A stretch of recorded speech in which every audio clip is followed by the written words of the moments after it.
Hello, and welcome to Twin Bill, podcast where two twins are the star of the show.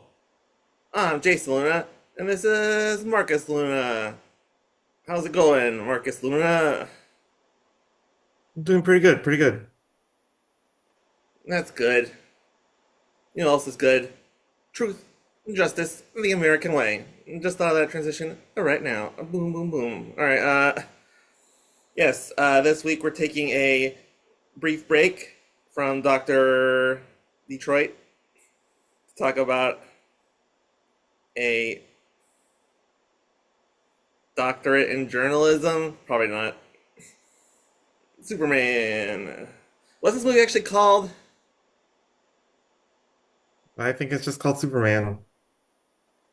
It's called Superman 2025 because that's what nerds who compare it to other Superman movies call it would call it. So, bing, bing, bing, bing, boom, boom, boom.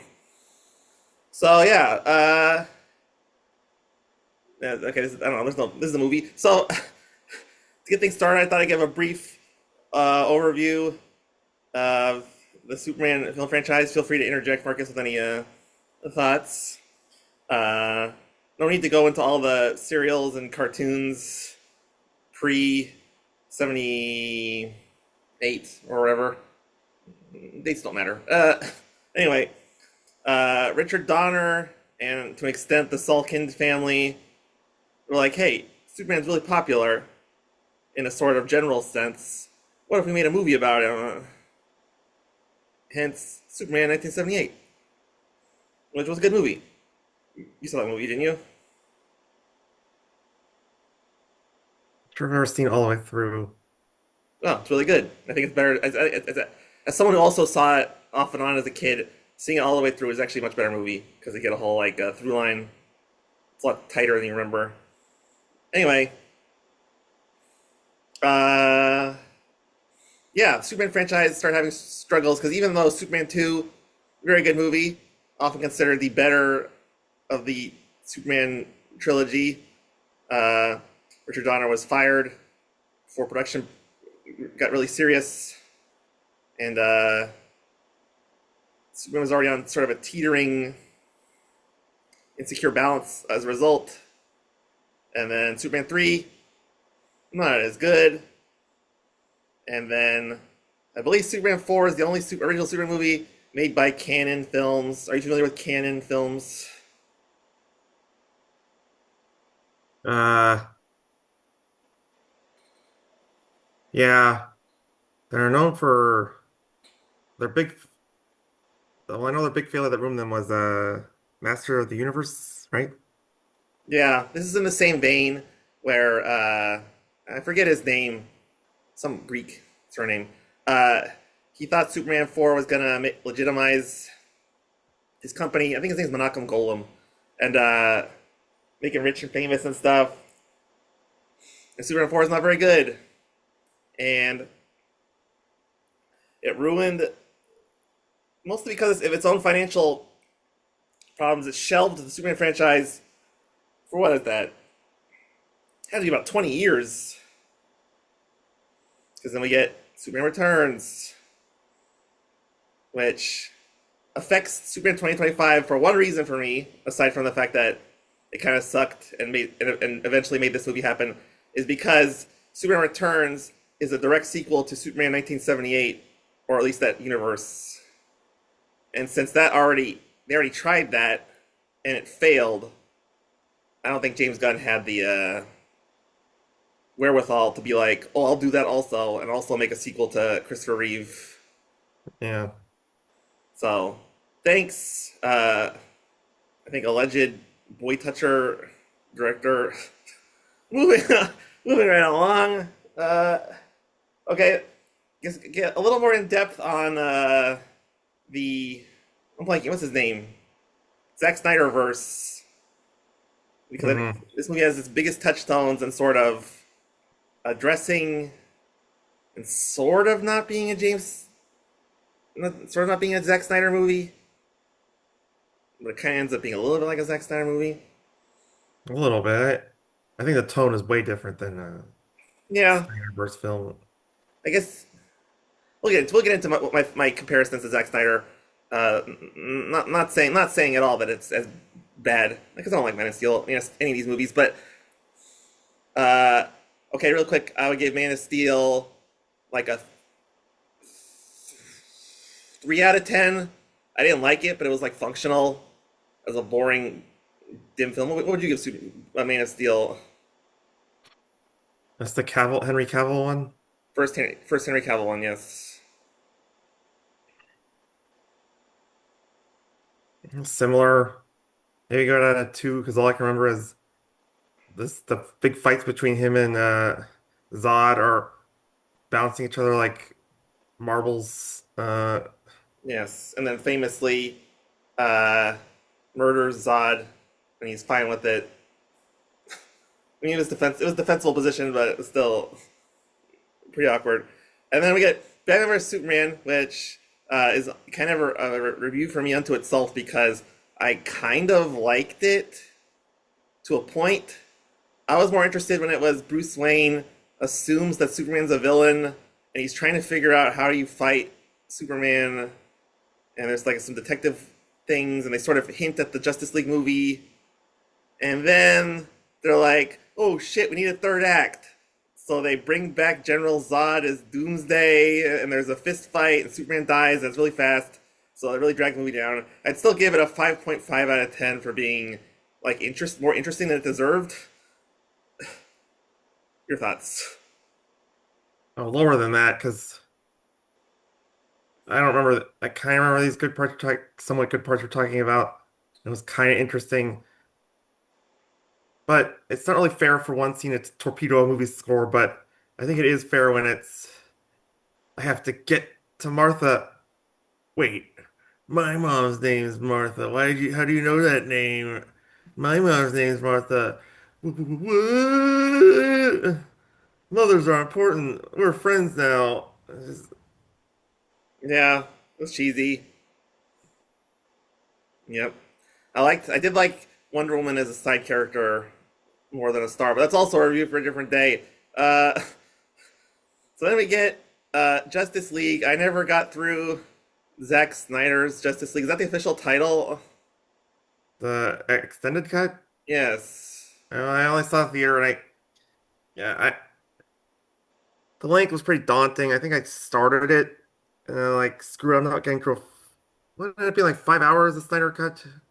So the weird thing about the Justice League, aside from its general mediocrity, uh, Joss Whedon being a problematic person in real life and on film, uh, is that Superman is treated as almost like a secondary character because he's dead for a large portion of the movie, and then he comes back and he's got his mustache digitally removed from Mission Impossible, whatever Mission Impossible it is, Fallout I think it's called, and then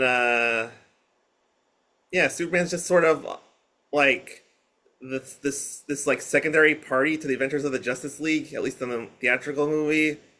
Hmm. So it's a very odd treatment of the character.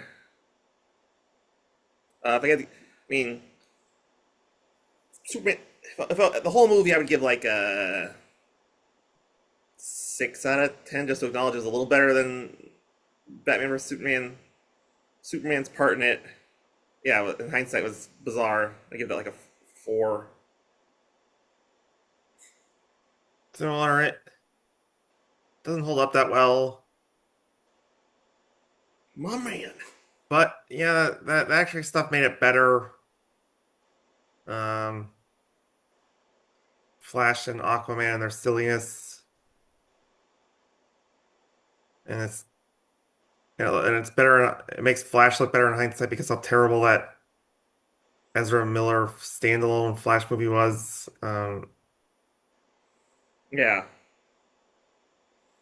yeah, that was kind of similar to Batman vs Superman for me with the Flash movie because it's like uh, the actual like comic book story of it was better, and the movie had parts of that, but it also had like weird, goofy parts in it, kind of like not quite Martha silly, but like just like bad acting or too many Ezra Millers on screen, or it was a lot of things that are weird.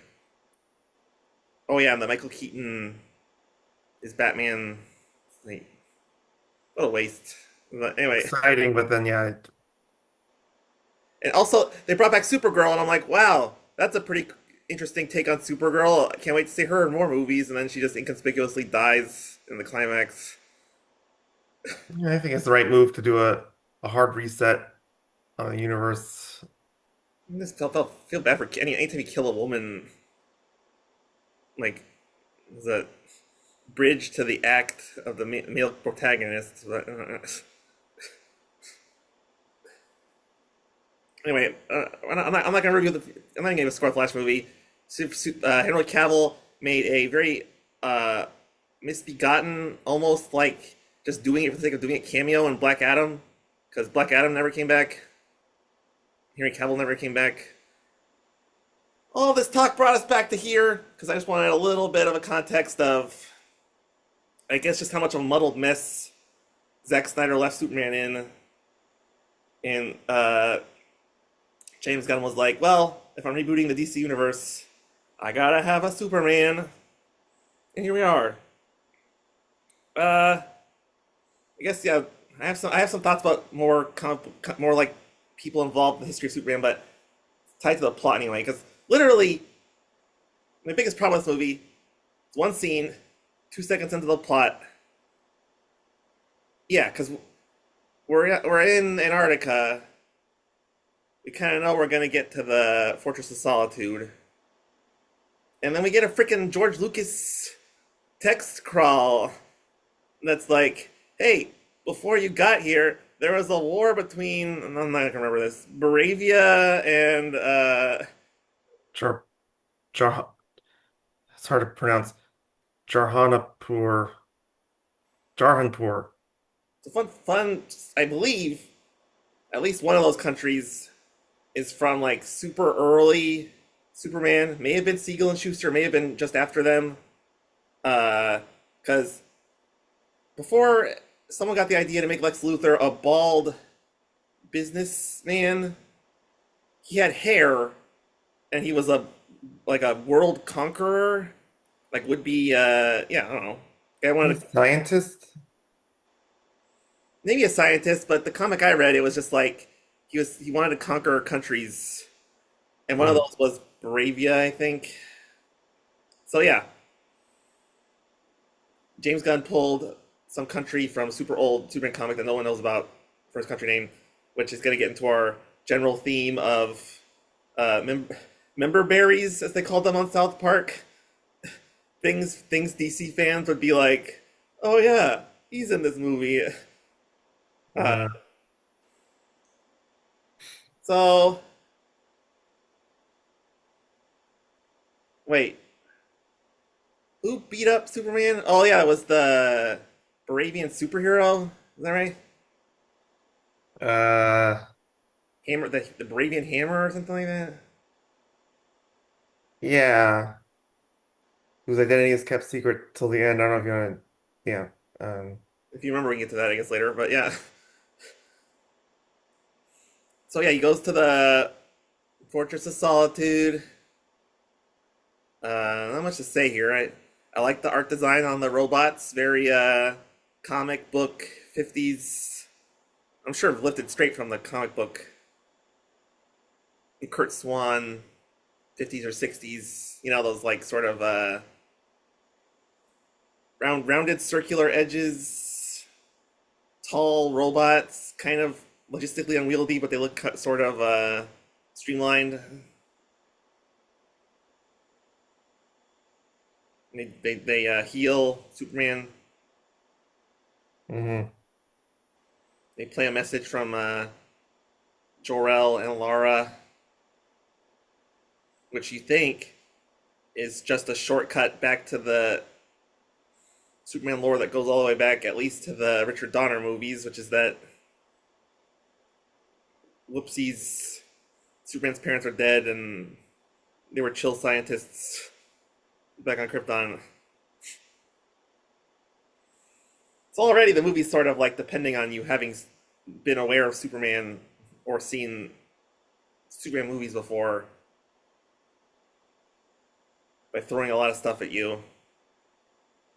So yeah, that was okay. Let's talk more about the opening message because I kind of because I it confused me a lot because they said Superman intervened in the Baravian thing, and that was very overwhelming to me trying to imagine scenes of Superman involved in international diplomacy, and I was kind of like, I wasn't clear what this meant about Superman. Was Superman still a normal good guy, or was he more radical politically or more conservative politically?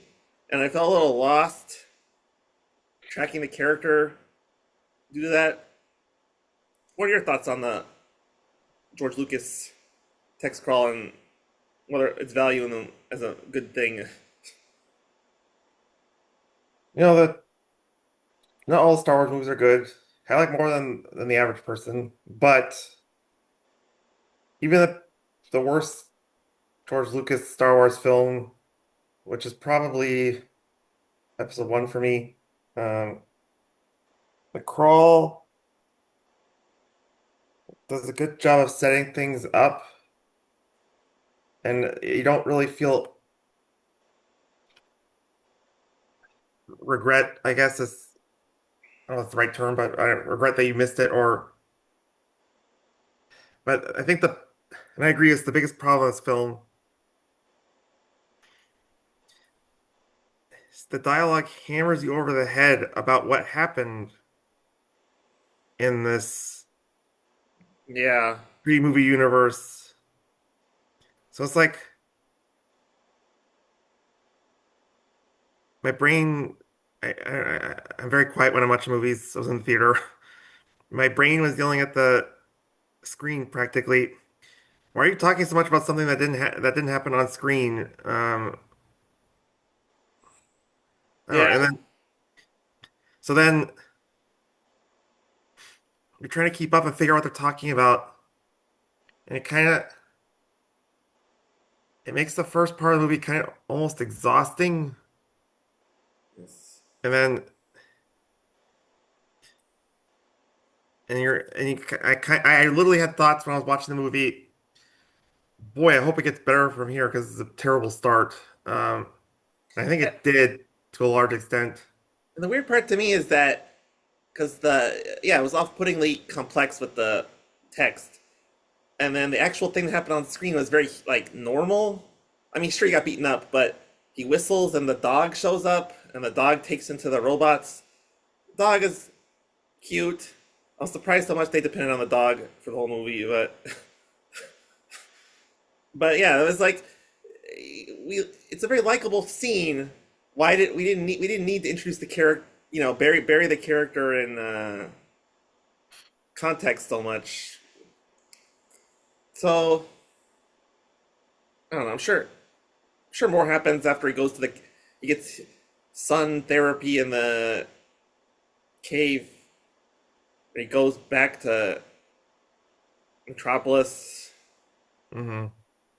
It's Clark Kent. I guess no, but this movie's gonna be a lot of topical conversation. So I'm curious what your thoughts are on the casting of I think it's David Corn Sweat. I thought it was fine. Well, I was gonna say because I have more persnickety complaints. Nothing terrible, but I did notice it's kind of distracting, especially compared to Christopher Reeve, how burly he is. He's kind of bursting out his clothes, and then the scene in the end where he's not wearing shoes, and I was like, his feet are humongous. It's not as burly as Henry Cavill. I suppose they're both very muscular, but anyway, yeah. He's very tall. Um, He also had a very deep voice as Clark and Superman. I mean, Henry Cavill did not play Clark Kent at all, so David Cornsweet was better by default than that. But I think every Superman except for Christopher Reeve never really put the thought into, oh, Clark Kent is a character in the movie. My hot take.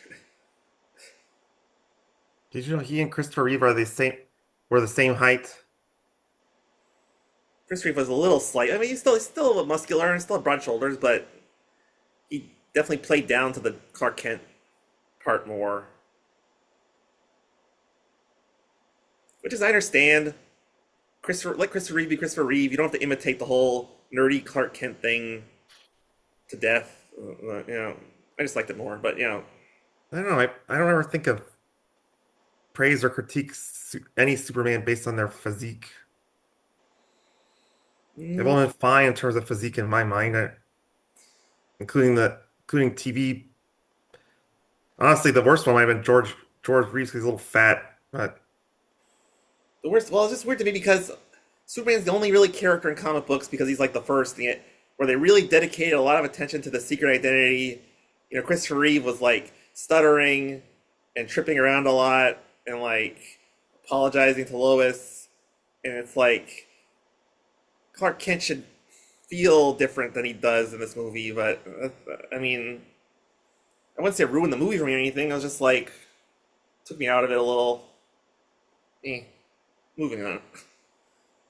Uh, yeah, we meet our met- typical Metropolis crew. I was very disappointed. I don't remember his name.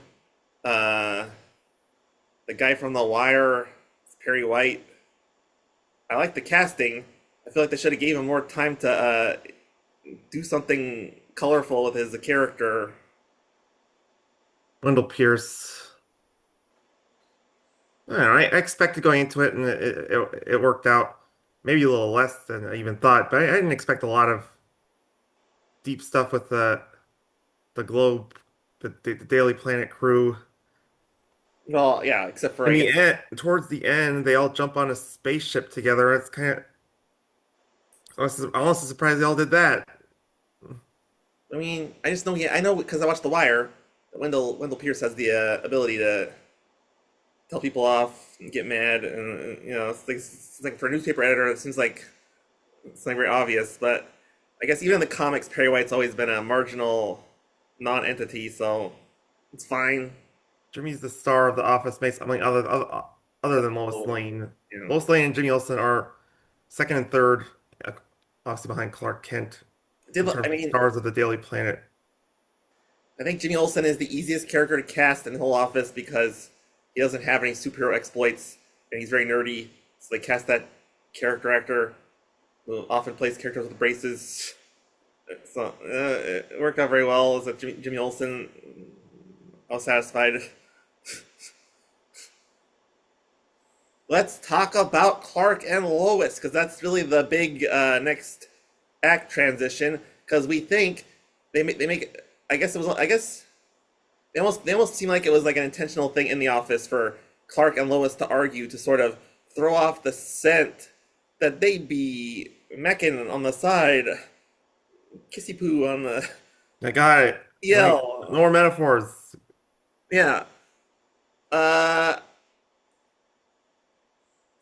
what did you think of throwing Lois Lane and Superman in a relationship? The like number one thing that doesn't have. Although they did do it in Man of Steel, so I'll give James Gunn and he wrote and directed, so I thought it was a co-writer.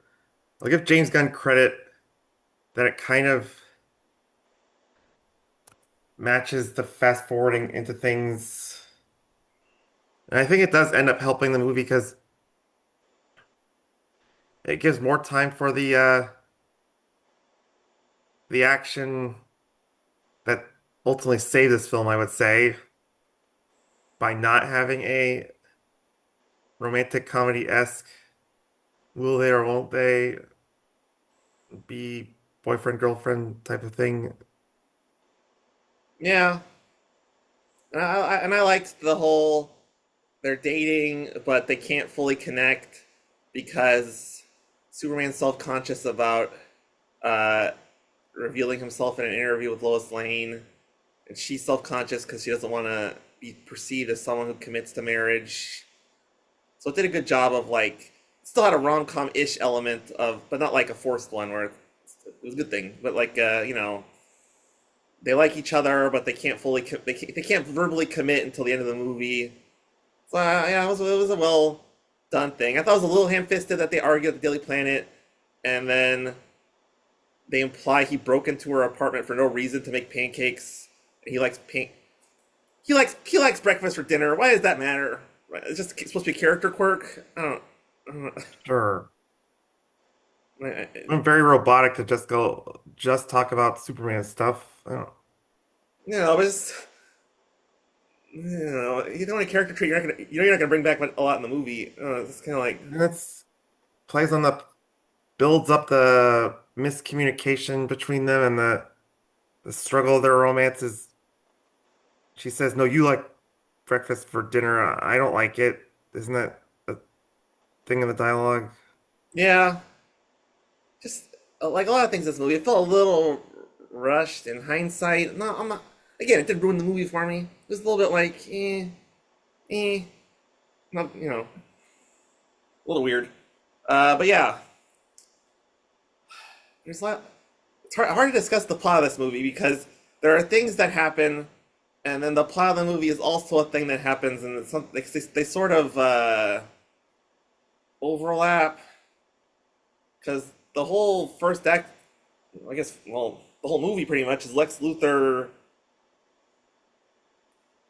is conspiring to take down Superman. We sort of cut back and forth between whatever Superman wants to do and cutting down Superman, which is the narrative structure, I suppose.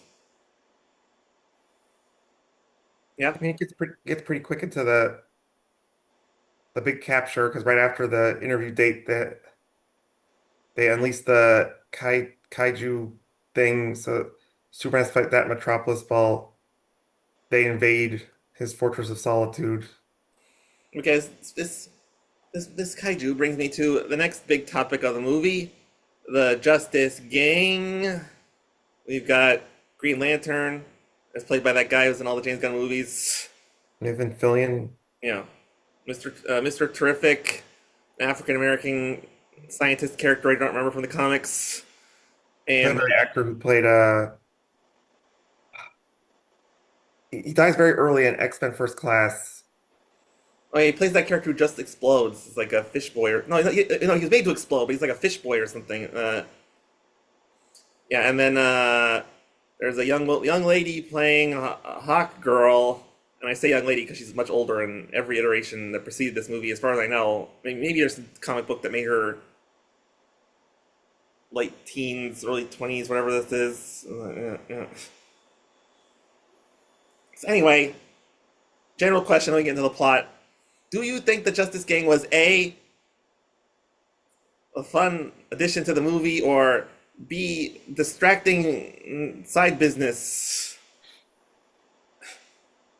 I thought it was a good addition to the movie. I feel like uh Man of Steel, for instance, could have used lightheartedness like that to balance things out. 'Cause I think across the board with DC and Marvel movies, what makes them the good ones versus the bad ones is effective intersplicing of humor, I guess, but just lightheartedness in addition to the action. Um, I think yes, I enjoyed Justice Gang. It did. Uh, I mean, on a hypertextual analysis level, it did seem a little like Superman's origin story, but also like we got this whole other thing fully established and ready to go. It did seem a bit rushed. But yeah. I guess I would you prefer a whole movie about Superman's conflict with Baravia and Drama Improved by himself? No, and it's true that the Christopher Reeve Superman kind of ruined Superman origin stories. I think that's why Superman Returns felt so boring. Was because they did try pretty close to like Superman versus Luthor by himself. Man of Steel a little better because Zod's a Kryptonian, but not much better. Yeah, I get your point. It just, yeah. This movie might it's a fun movie with a lot of fun stuff in it. It just might not be the most resonant character because of that for a lead character, but it's still fun. I enjoy Mr. Terrific in particular because he'd be scientific. And yeah, and Fillion's fun as well. But if I'm just going through all of them, Hot Girl, I was like, okay. She didn't get a lot of time to explain herself. She's kind of like a grouchy teenager or whatever. Yeah, I didn't think the dialogue where she keeps making fun of Nathan Fillion for pushing the name Justice Gang really add anything. Did anyone ever I, say, what about League? At the end or anything like that? no. No, because that's just it's hanging in the air. Uh, so yeah, as you mentioned, the fight with the kaiju goes disastrous, very similar to Civil War Avengers, where the government's like, and Luthor, I guess, because he's like, by proxy part of the government, is like, "Hey, Superman, you're doing bad things, and we don't trust you anymore." Super, Well, because while they're fighting, he gets the whole video from the Fortress of Solitude, and he gets some super genius engineer off camera, by the way, to uh, get the whole message because Superman only ever hears the first half. yeah, I don't know how his robots didn't get the whole message off right away. I don't know how any of that makes sense in the editing world. But right, the message says that Jor-El sent Superman to Earth to conquer the Earth, and for a while in the movie, Superman's like, "Oh, it must be doctored, it must be fake," but they figure out it's real. Yes. So by proxy of all these things, Superman agrees to get arrested, similar to Man of Steel. Zack Snyder deserves part of the credit for this movie. Kind of not joking, but because Man of Steel, Superman also gets arrested by the authorities because of general concerns about his powers or whatever. But anyway, Superman goes to Luthor's camp, and Luthor's camp is secretly evil, because of course it is. And there's a pocket universe to throw Superman in with Guantanamo-esque jail cells for superpowered people and people just generally Luthor's villains. I'm not villains, enemies. And it gets pretty silly. There's a girl that broke up with him in there, and maybe someone else just insulted him or something. So to keep Superman, unpowered or whatever, they put him in a cell with Metamorpho. Did you have any knowledge of Metamorpho before this movie came out? I definitely wouldn't know without you. I didn't know a lot, but you have a you had props ready for the show. You could show I think you have at least one showcase of Metamorpho, don't you? Yeah, our father took all of my ancient showcases and put them in storage because he's organizing my mountain of comic books. But yes, he was also a member of Batman and the Outsiders, probably a Justice League member too. But yeah, uh, can turn parts of his body into whichever of the elements on the periodic table he desires. And Luthor convinces him to create kryptonite, which is not an element on the periodic Well, table, but it's an element in theory. convinces him by holding uh his baby Metamorpho's baby son Joey hostage. Yep. Metamorpho, played by that, not as an insult, hairless Russian actor who's in Better Call Saul. Anthony Kerrigan is the actor name. I don't know what his natural accent sounds like because he sounded like a normal American in this, and not the in He's he voiced Chechnyan in Barry, which mentioned, and then Barry. but he's actually American. He's from went to school in Massachusetts. It was very convincing Chechen accent. I mean, or I that's Russian. can't say that for certain because I haven't heard a lot of Chechens for real. Well, But Chechens think they're Chechenian, and Russians refuse to acknowge that ever. So it's actually a surprisingly topical, controversial accent. Yeah. Anywho, I mean, see, this is the whole thing about different things happening. It's like a comic book where you cut to and movie, like comic books and movies in a movie. Uh, Lois Lane and Mister Terrific go looking for Superman and discover the concept of the universes. And Superman convinces Metamorpho to help him escape by not being so kryptonite all the time. well, actually, because well, he tells him that hey, if you stop your kryptonite, I can fly over and save your son. But Metamorphosis at first is like that's too risky. But then Luthor to terrorize Clark Kent is kind of bizarre because there's a cab driver or no, he's a hot dog man. Never mind. Missed up my traditional Indian movie jobs. He's a hot dog. Superman saved him earlier in the movie by pushing him out of the way of a falling thing in Metropolis. Luther brings that guy all the way back to the Pocketverse and shoots him in the head. And Marvel talks about it. It's like, oh my God, that's so terrible. He just killed that guy. And then you literally, the dialogue was like, he killed that guy. So you say you can get my son without him getting shot? Yep. It literally changed his mind. And actually, take the break now. Be back right after these messages.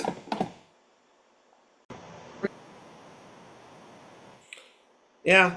So, as we were discussing before the break or whatever, uh, Superman is able to rescue the baby because uh, Metamorpho turns from a kryptonite into a sun, and yeah, it was. I mean, obviously, I was happy as a general fan. Like, well, the baby's not gonna die, and people like Superman again. I don't have any other thoughts than that. Well, you can get the dog back because kind of skipped over it, but the dog's in in a cell chasing squirrels or something in a like almost like a snow globe setup.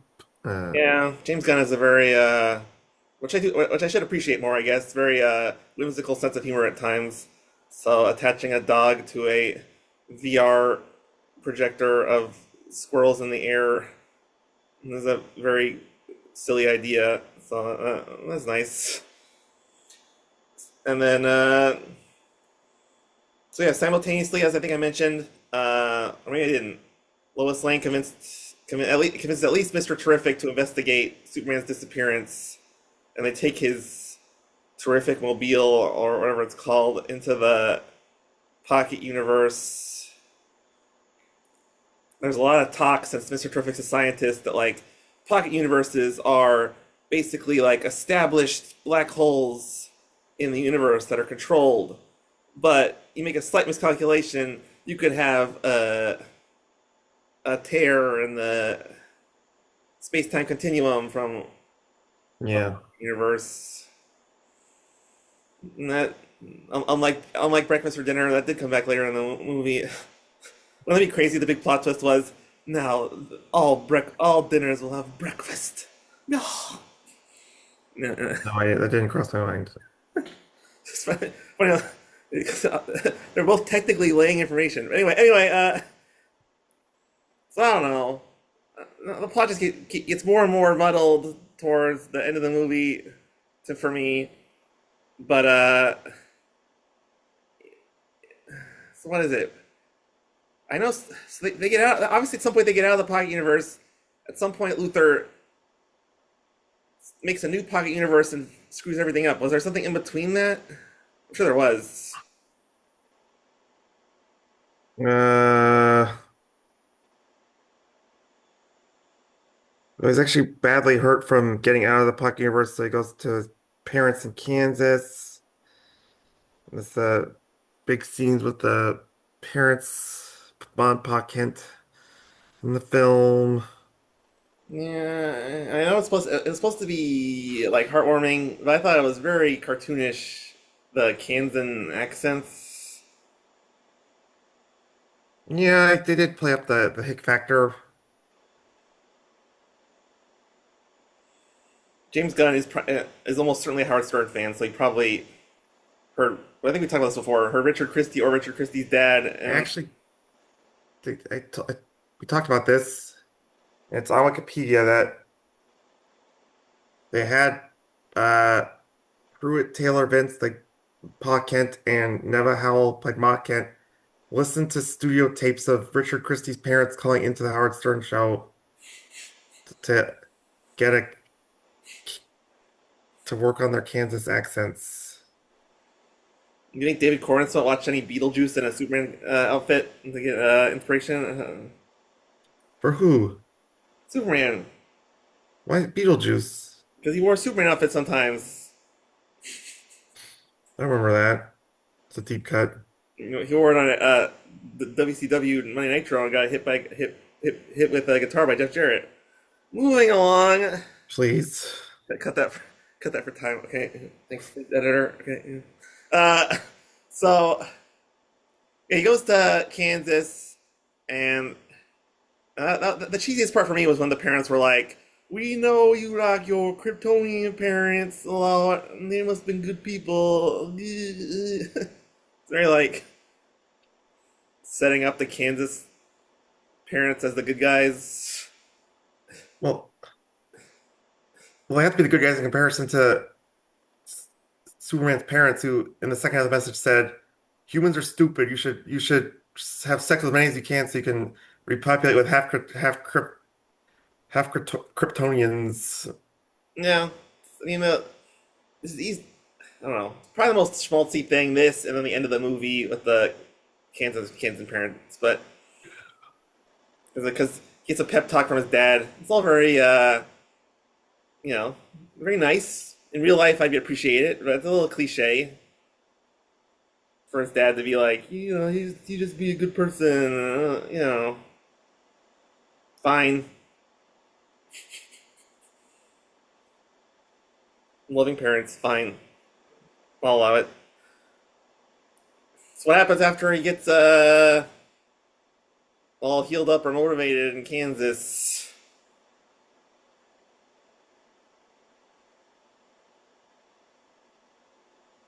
Uh, Luther, we can't. I don't know if we skipped over the part where Luther's girlfriend is working undercover for Jimmy Olsen. Yeah, in hindsight, it's hard to remember those scenes, not just being silly comic relief, but yeah. So the Wikipedia says, and it sounds about right, that about when he catches her for leaking the info, um, he creates so that the what you said, the next pocket universe, and creates a rift. So Superman and the Justice Gang work together because there's another part of the plot we skipped. Like this is a little complicated. Mm-hmm. This is a metaphor for the. Lex Luthor. And part of the reason they brought up Bravia and Jahanpur in the beginning was that Lex Luthor super because it's very obvious what Gunn's going for here. Bravia is the it's almost like a Russia versus Ukraine type of thing. Bravia is the evil, strong military money, bad money is getting funneled in to build their military, and almost to a cartoonish extent, Jahanpur is very poor, uh, very sickly, almost minorities. Uh, Mm-hmm. uh, I think James Gunn said in an interview somewhere that kind of like an immigrant theme. Um, the rich versus the oppressed immigrants, and the so he says that the Justice Gang goes to help Jahanpur out and stop the invasion, the next this newest invasion by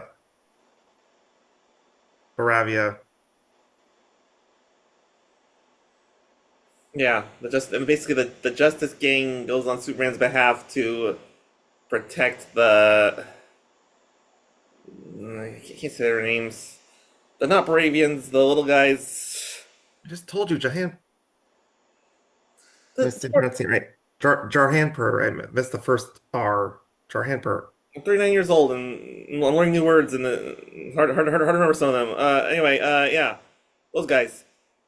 And It's kind of weird in hindsight how that part of the storyline, the Justice Gang wins very easily. There's not really much of a conflict from the Moravians. yeah, I think it was more just like paying off that because the troops are lining up and they're just about to like murder all these people, and then you get like the outline of Green Lantern's shield, and it's like, oh, well, that was pretty much the climax of it. I guess the biggest thing that happened is Metamorpho joins the Justice Gang and all that. Yeah. Yeah, we're getting to the finish here, the big battle. Superman goes to stop the universe from splitting, because it's to be to, to our viewers who haven't watched the film, the pocket universe causes the universe to rip in half. This part's not realistic. I think if you if you mess with matter like Lex Luthor does with the pocket universes, I don't think it would follow a a literal rip, like a tear that you can follow if you fly over it. It'd probably be more random and probably faster. And It's hard to say.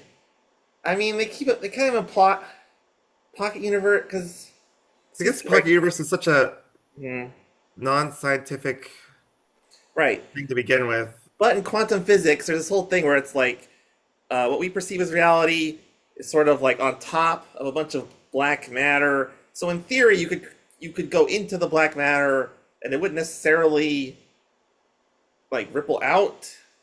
But it's true that the way the movie looks and like the portal to the pocket universe, it looks like a black hole, and that would be instantaneous smashing of probably the solar system or something, and it'd be like just spread out on the rim of the singularity. There's your 9101 physics 50 lesson. You know, I gave a lecture on quantum physics, but you didn't even study quantum physics. I've looked into it. Okay, wow, I don't need Lex Luthor. I got a villain over here. Okay, yeah. So anyway, yes, that it was very movie logic. Right, reminded me a bit of the. There's a thing in Guardians of the Galaxy Volume 2 where it's like Earth has a slowly moving thing, and people are driving on the freeway like, oh, I gotta get away. Yeah, There's a lot of movies like that. Whatever, yeah.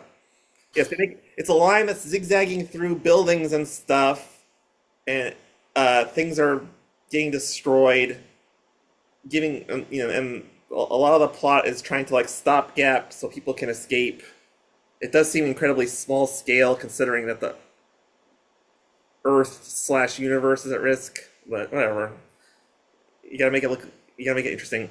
So Superman goes to fight Lex Luthor, and we find out that the Baravian hammer is actually a clone of Superman, yes. and they fight, and that's pretty much like the big fight. Well, he fights. There's the engineer, who is the woman who can turn herself into tiny black pieces of metal. Is that the best way to describe her power? Wow, my brain totally merged that character with the ugly David Corn sweat. But, yeah. Well, he kills her by going all the way into this outer space and coming all the way down and blows her up basically. But yeah, I don't know, it's much to describe the action. I like the action of this movie, but I don't know much to describe it. Just pummels. They actually call him Ultraman. Uh, Which is interesting because I believe that's it's probably a DC thing too, but that sounds very Japanese. But anyway, yeah. Pummels Ultraman into the black hole thing that's forming. With an assist from his dog at some point. Yeah. Because Luther's like, you're just whatever, and then Superman proves his humanity by trusting his dog to help him, something like that. I don't know, whatever. What are these balls that are, I don't know if they're just cameras or they were helping Ultraman. And he said, Crypto, get the balls or whatever. And then, Yeah, they were helping somehow. Man, the movie's more convoluted, even more convoluted than I remembered, and I was confused for a lot of it, but not confused, but like thinking of things a lot. But, yeah, yeah, yeah. I forgot that they brought Mr. Terrific along and they can actually turn off and on the rift and through a computer. Yeah, And that's, Luthor keeps insisting they don't turn off the rift because he. I don't know why to destroy Superman or something or it might have been I think to destroy, I think ideally it would, for him, it would have been the opposite where Ultraman threw Superman through some sort of black hole or I guess just straight up killed him. But obviously it doesn't happen.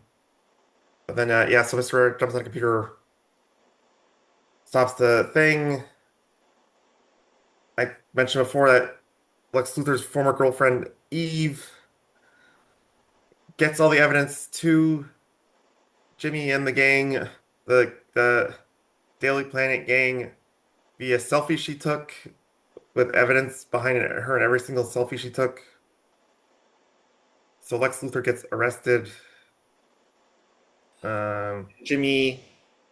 For because the whole point of the subplot with Jimmy and the girl, aside from the plot of the movie, is that she's an attractive woman who's really into him, and he seems resistant because he likes to play the field. And at the very end, it seems. well, Let me finish. go Seems like ahead. seems like he relents at the end that like, oh, I guess we can be together. It was a very quick shot, but Well, she's very pretty. I think it's more the fact that she's the total ditz than he wants to play the quote unquote play the field. he does mention that though. Like, threw an excuse because he's clearly annoyed every time she talks to him. Fair enough. I think both things could be true, but yeah, yeah, and then so yeah, wait, okay, so you said that part, and then They that's free everyone in the Pocket Universe that because there's, like I said, Lex Luthor's ex and other people in there. yeah. And then that's about it. He goes to the Fortress of Solitude and he watches it. I think the very end is he watches home movies of his Kansas upbringing.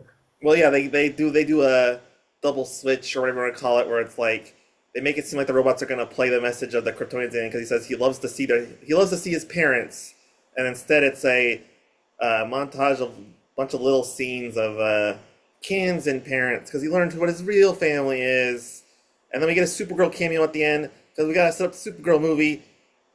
Was that is that from the comic book that Crypto is actually Supergirl's dog? No, it's very explicit in the comics that Crypto was sent along with Superboy.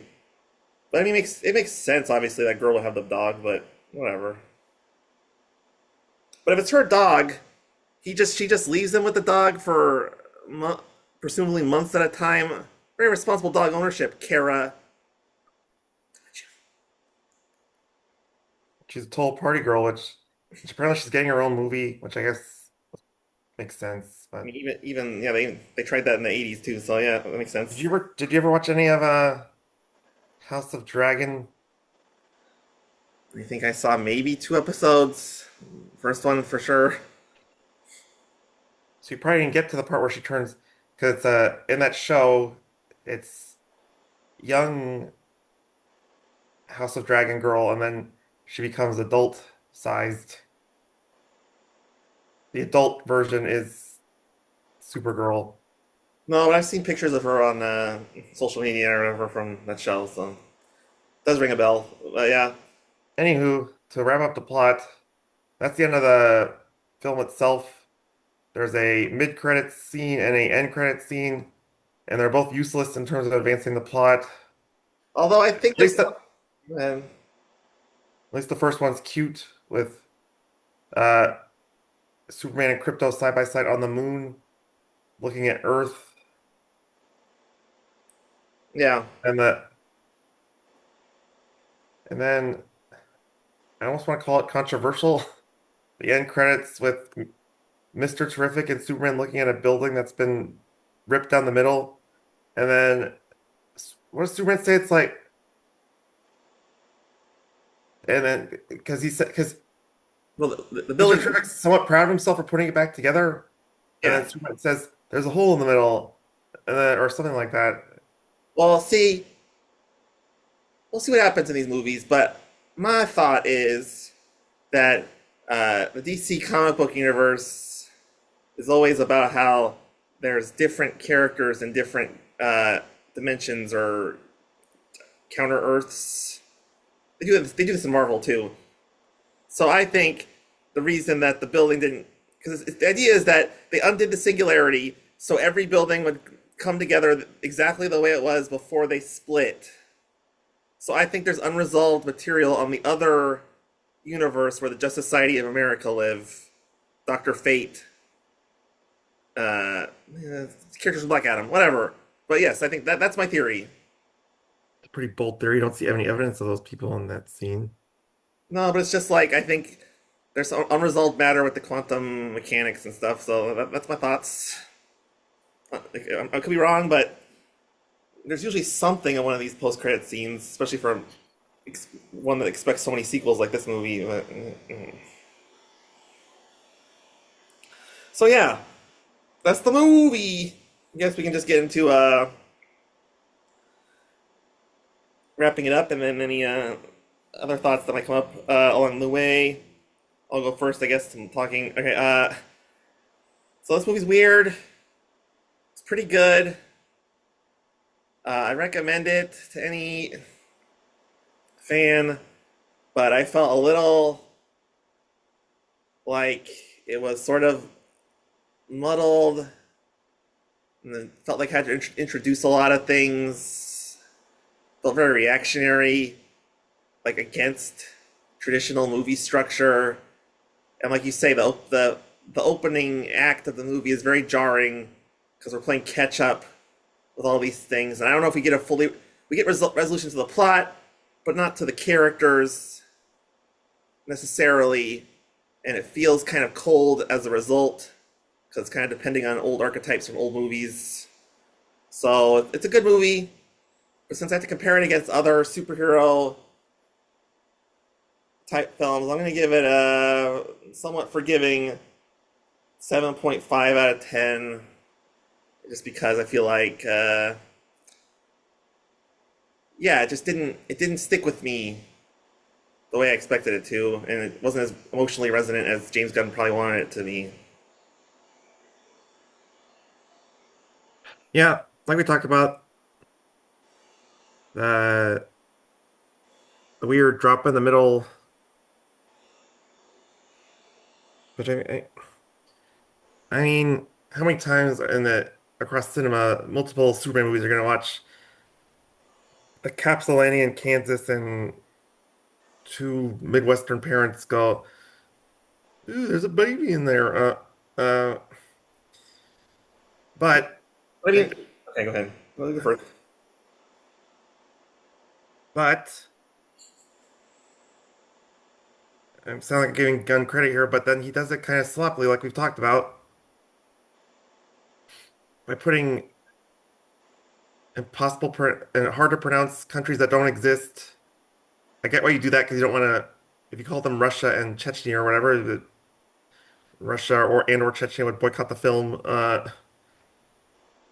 Anyways, so like I talked about earlier in the podcast, you feel your brain starts racing, trying to keep up with everything kind of earlier in the movie, and it makes the first half unenjoyable. And I think Gunn, it just felt rushed in the first half. But like I said, I was like, boy, I sure hope this gets better later on. And I think it really did. I enjoyed the scene in the Pocket Universe. I enjoyed the Justice Gang. Uh, while the action in the final sequence was kind of predictable, that Superman would bash with a super strong Bravian guy and just barely win and save the day, blah blah blah. I think it was enjoyably shot. That was creative to kill off the woman, and it was shot well. He flies from surface of Earth all the way into space and back. That was well done shots. Crypto was an overall positive as a dog lover. Um,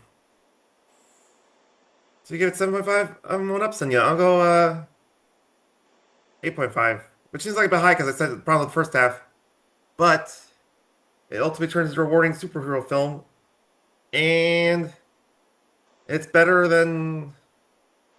It's hard to compare. Maybe it's not fair to compare DC and Marvel, I guess, maybe, but better than Thunderbolts.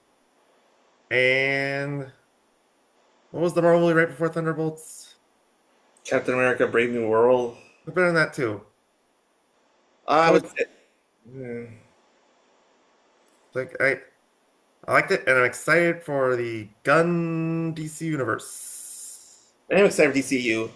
I already heard rumors that Doctor Fate's coming in, so you want my heart. But I will say I did prefer Thunderbolts because Thunderbolts, despite its potential failings, constantly struggled to be original, had surprises in terms of its antagonist, and the way that the ending battle was organized a lot more original than Superman punching himself. So I think I was a little more expecting some James Gunn quirkiness, at least a little more than we got. And but Yeah, still good. I kind of almost feel bad for James Gunn in that regard because that's his nature. Because all three of the Guardians of the Galaxy and Suicide Squad, and even in TV with Peacemaker and Monster Squad or whatever it's Something like that, yeah. It's the Suicide Squad, but with monsters in it. are very, very quirky. But with Superman, and honestly, it's part of this. It's a big failing of a lot of the other Superman movies. Is you have a clean cut image to protect. He's he's almost dare I say godlike how he's presented. And if you go too far into the quirky, there'll be riots in the streets because he's the golden boy of acting good and being heroic for everyone in all the comics and cartoons and movies beforehand. And Hmm. he's clean cut as clean cut can be. So it's hard to go into the super quirky, dark, edgy things, which is James Gunn's whole career dating back to Slither and the whatever non superhero stuff he did. So trauma films no one remembers. Yeah. So before we go, or starting to wrap up or whatever, I want to get your thoughts on the music. The score itself is kind of hard to judge because it's just like accentuates the action and stuff. But the thing they did that I thought was really off-putting, not because of what it references, but They did the John Williams score throughout the movie, but as like an out of tune guitar riff. Do you remember that? It's like like they play it really loud on some of the transitions. Kind of. Music was forgettable for me in this movie. Yeah, it's too bad. I'm sure there's a rights issue that they can't just like lift the Williams score and just do it again. I feel like Superman Returns was pretty close to doing that. Well, there was a song and Iggy Pop was on it called Punk Rocker towards the end, I don't remember that. which I actually liked. I love Iggy Pop, but I don't remember that per It se. was actually by the, a group called Teddy Bears, and Iggy's a co-writer and actually does. It did sound like him. He does lead vocals on that song. So I don't know if Teddy Bears has an actual singer or they rely on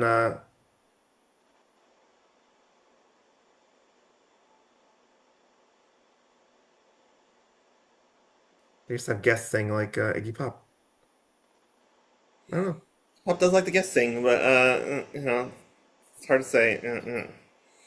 All right.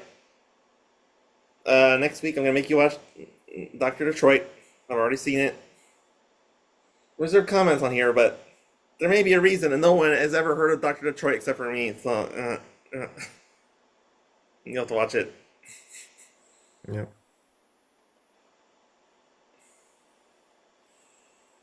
All right. I was gonna maybe ask you what the movie you'd pick after would be, but we'll just do that in a regular episode.